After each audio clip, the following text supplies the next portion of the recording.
But the Senate, as it begins consideration of the comprehensive crime legislation, and as we do so, we should start with the question not of what has happened in the past 100 days the President keeps talking about, but rather what has the Bush administration done or failed to do over the past 100 weeks that he has been President to fight crime.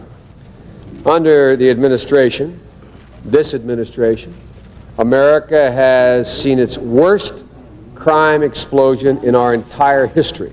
Let me repeat that. In the last 100 weeks, the President likes to talk about 100 days. I want to talk a little bit about 100 weeks. In the last 100 weeks, under this administration, the United States has undergone the worst crime epidemic in its entire history. Under this administration, we've seen an all-time national record for murders. Over 23,000 people murdered in this country. 23,000, making us the most dangerous nation in the world. An all-time national record for rapes. A woman in Italy is over 40 times safer from the prospect of being raped than a woman in the United States. A woman in England is over 15 or 20 times in that range safer than a woman in the United States. A literal epidemic of rape in this country. We've also seen an all-time national record for violent crime. And this is a product of 100 weeks of tough talk on crime and too little tough action on crime. The President blames this crime plague and in turn the need for a new crime bill on congressional inaction. And he's certainly entitled to make such political statements. Every president does. A Democratic president coined this capability. Harry Truman made it it was a fine president. But he found there was great benefit in running against the Congress. There always is. Were I in the President's position, I would find it great political fodder as well. But he is entitled to engage in such statements. But let's look at the facts. Since 1986, Congress has passed over 230 new or expanded penalties for drug and criminal offenses in this United States. 230 new penalties. And these penalties range from an automatic 5 years in jail for any person caught with a rock of crack cocaine, a piece of crack cocaine as small as a quarter. I don't have a quarter with me, but if you visualize what one looks like, yeah, I do have a quarter. If you have a piece of crack cocaine no bigger than this quarter that I'm holding in my hand, 1/4 of $1. We passed a law through the leadership of Senator Thurmond and myself and others, a law that says if you're caught with that, you go to jail for 5 years. You get no probation, you get nothing other than 5 years in jail. Judge doesn't have a choice. Now, the fact of the matter is, we've gone from there all the way up to saying, under the leadership of Senator Thurmond, and I'd like to suggest that I take some small credit for it myself as well, and others, the presiding officer, that there is now a death penalty. And we passed it a couple years ago. If you are a major drug dealer involved in the trafficking of drugs and murder results in your activities, you go to death. And a number of other severe penalties. We changed the law so that if you are arrested and you are a drug dealer, under our forfeiture statutes, the government can, take everything you own. Everything from your car to your house, your bank account, not merely what they confiscate in terms of the dollars from the transaction that you've just got caught engaging in. They can take everything. Hi, I'm Prashant here from Global News. Thank you for your care and support. We have laws in the last several years where we don't allow judges discretion to sentence people. Flat time sentencing. You get caught, you go to jail. Well, all of these tools have been at the president's disposal for the last 100 weeks and more. Now, if America's crime problem is worse than it ever was, it's not because the Congress has failed to give the president the tools. It's done its part, but rather because the administration has failed to use the power given to it by the Congress over the last 5 years, and in particular the last 100 weeks, to bring this epidemic under control. Specifically, the administration's record of inaction includes some glaring examples.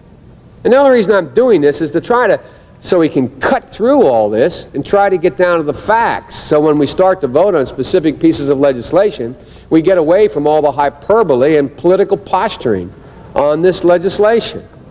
No wonder the press only covers this legislation in terms of the politics of it.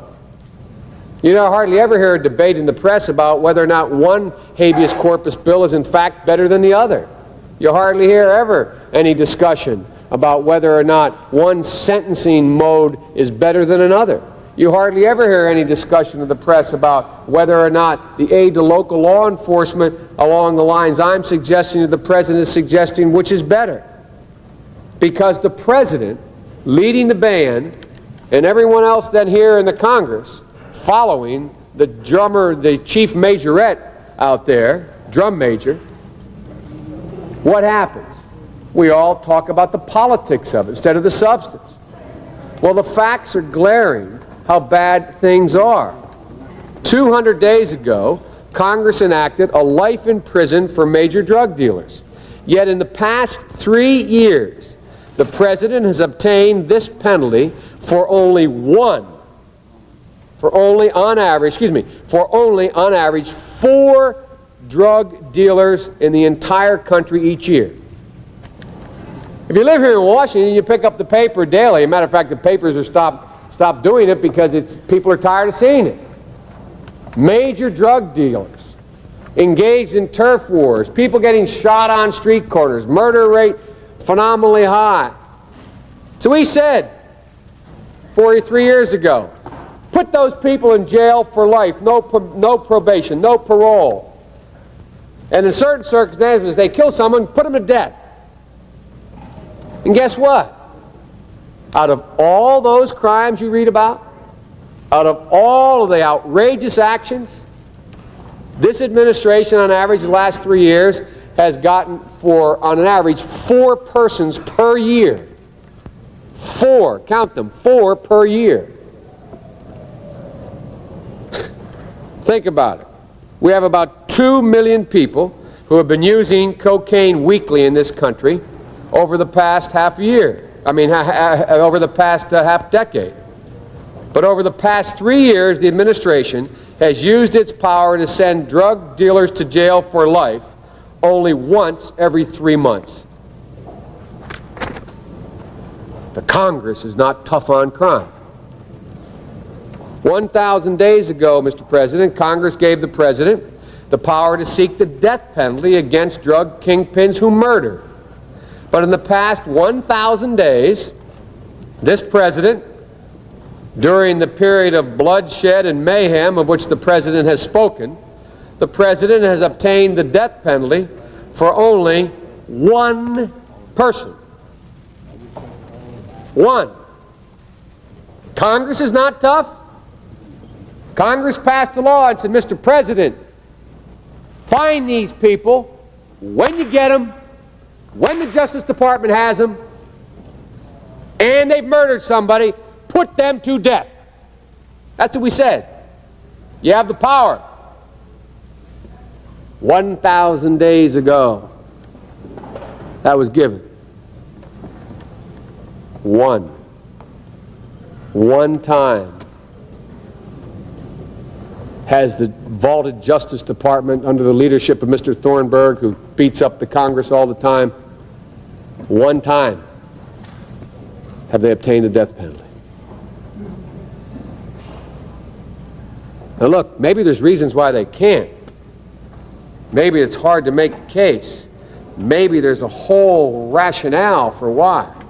But I find it, quite frankly, preposterous that this president stands up and says this Congress is not tough on crime after we've given him all this power. And just to take two examples, he's only 4 times a year put someone in prison for life, and only once gotten the death penalty.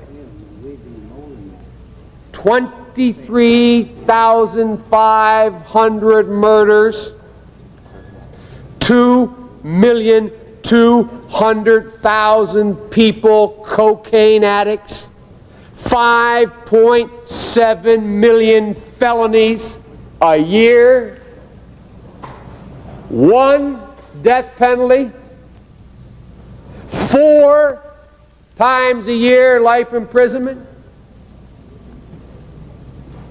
And the Congress is not tough on crime? Please do not forget to leave your thoughts at the comment section below. That's all for today. Thank you. If you want global news to keep you up to date on any new developments, please subscribe our channel and forward our content with your friends on social media and email. Thank you very much for keep supporting me. Stay safe, be blessed. Namaste. Thank you, God bless you, and God bless America.